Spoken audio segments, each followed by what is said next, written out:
dans tout ce qui se passe, le Ben Israël, le juif, doit essayer de comprendre les raisons pour lesquelles Akadosh Baruch Hu, il envoie ses nisyonotes.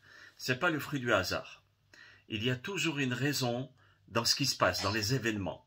On ne peut pas être indifférent de ce qui se passe. Quand, vous savez, j'ai lu un texte cette semaine, quand il y a eu un tremblement de terre en Chine, le Rav de la Yeshiva, qui à l'époque c'était le Chafetz Chaim, Rabbi Israël Meir HaKohen, a dit à ses élèves: qui n'a pas pleuré pour ce tremblement de terre?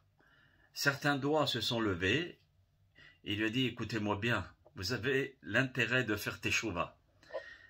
Ça veut dire le repentir. Ça veut dire que ce soit le peuple d'Israël ou les nations qui sont touchées, le juif, à travers ce qui se passe, il doit réfléchir. Et c'est des signes pour qu'il puisse prendre à cœur ce qui se passe et pas rester indifférent, mais de comprendre plus ou moins les messages d'Hachem. C'est vrai qu'on n'a plus de prophète. C'est vrai que le prophète n'est plus là pour nous dire ce qu'il faut faire, parce que malheureusement, quand on en a eu, eh ben, on les a envoyés promener. Et on se révoltait contre eux, donc Hachem nous les a enlevés. Et indirectement, il nous transmet des informations par les gens de Torah, les Talmidei Hachamim, les Gdolei Hador, les grands maîtres de notre génération. Et B'Pe'echad, d'une façon unanime, tous les sages nous disent: regardez les phénomènes, ce qui se passe. Ça, c'était, vous voulez, une parenthèse très importante avant de commencer le cours, pour dire qu'on ne peut pas rester insensible devant la peine que nous avons.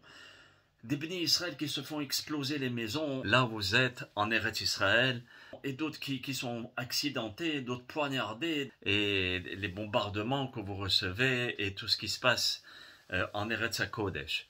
Ça fait très très très très mal. Mais tout ceci, ce sont des messages d'Hachem pour dire: réveille-toi. Ça suffit d'avoir cette haine vis-à-vis de ton frère, vis-à-vis des gens qui t'entourent. Et comme on a dit dans le cours de mardi, travaille sur la place, sur ta place, sur ton... où tu es. Quelle est ta place dans le monde? Quelle est ta relation avec les gens? Quelle est ta relation avec Dieu? Et de soigner le bobo qui est à l'intérieur de toi. Et quand on va le soigner, alors à ce moment-là, on sera un peu plus docile et avec les gens qui nous entourent. Vous voyez, ça va de pair. Et c'est pas seulement la Torah seule qui va guérir. C'est aussi la Avodat Amidot, le travail des traits de caractère. Je connais des sœurs qui se haïssent, des frères qui, s'ils pourraient se tuer, ils se tueraient. Je me dis, mais c'est inadmissible dans le peuple d'Israël. On n'est pas comme les nations.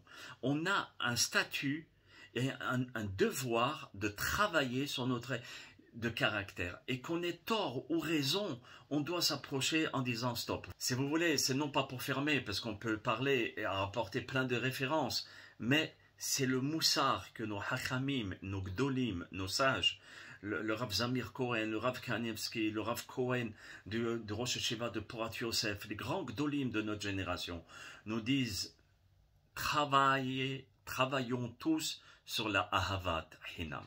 Et je peux vous garantir, les lumières que je vais envoyer, si elles sont blanches et pures, je recevrai ces lumières en retour. Si Chaz v'Chalela, c'est le contraire, alors ce sera des énergies, voilà le mot que je cherchais, des énergies catastrophiques.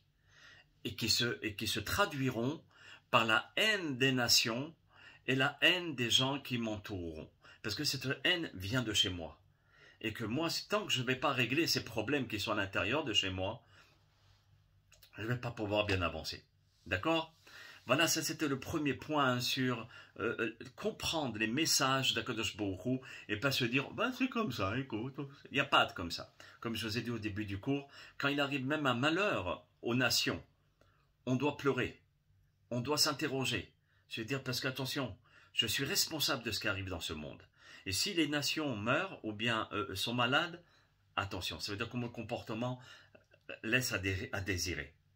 Une fois qu'on a compris ça, là on est dans le bon chemin. Et là on peut ouvrir les livres de Torah Kedusha parce que le Moussar ou bien la Torah que nous allons étudier seront pures. Vous voyez, ne seront pas remplis de haine ou bien une Torah malade.